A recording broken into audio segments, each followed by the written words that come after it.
Attacks against civilians and civilian infrastructure are prohibited under international law.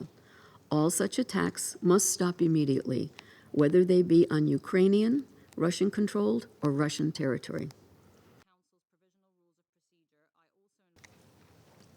Concerns continue to mount that floodwaters could shift landmines into previously cleared areas, further endangering lives.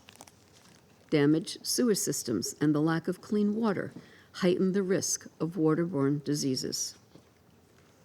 Inundated farmland is a further blow to the already beleaguered agriculture and food production sector. The UN is already engaged in assessing the extent of the environmental and ecological needs stemming from this human-made catastrophe. We urge Russian authorities to act in accordance with their obligations under international humanitarian law and ensure safe and unfettered access to all areas in need. Aid cannot be denied to people who need it.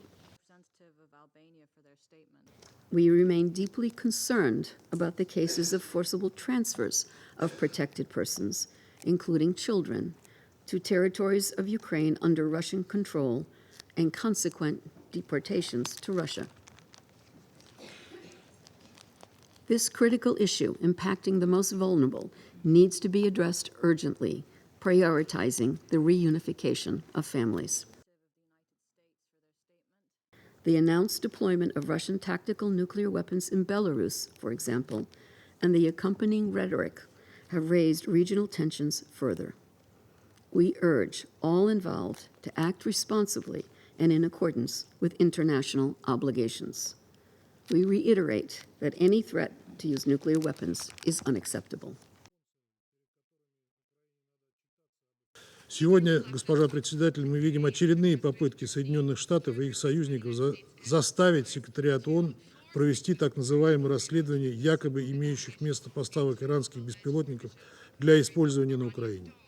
Перед нашим заседанием мы уже изложили наши оценки журналистам. Если кратко, то и мы, и иранцы категорически отрицаем эти измышления. Никаких маломальски убедительных доказательств киевский режим так и не предоставил ни нам, ни иранцам, которые ради этого согласились на двусторонние консультации.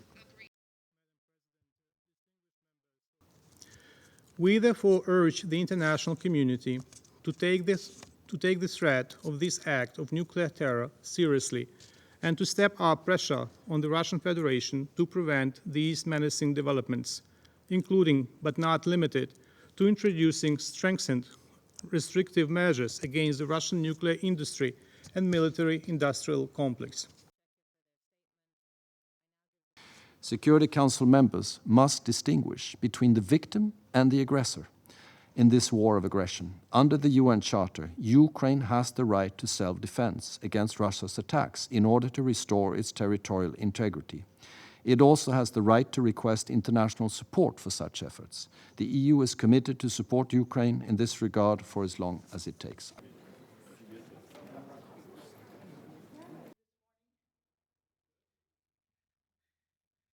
Russia's and Iran's actions violate UN Security Council Resolution 2231.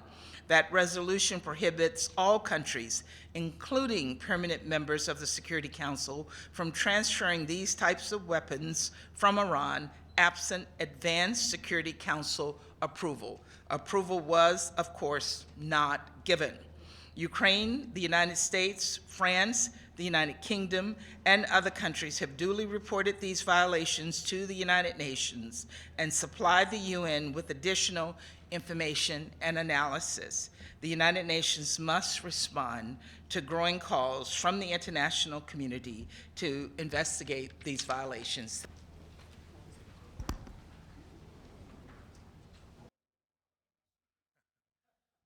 We categorically rejected. These are baseless allegations and blatant attempts to deliberately mislead the international community. The arguments that our colleagues are providing do not withstand any scrutiny and simply lack any legal or technical grounds. Their assumptions are limited to some kind of open source information and vague assessments. They provide incoherent photos of hardly identifiable debris of alleged UAVs. It looks they are not even sure themselves about the evidence they are providing. And it's not about facts, as you see, it's all about fake political narrative.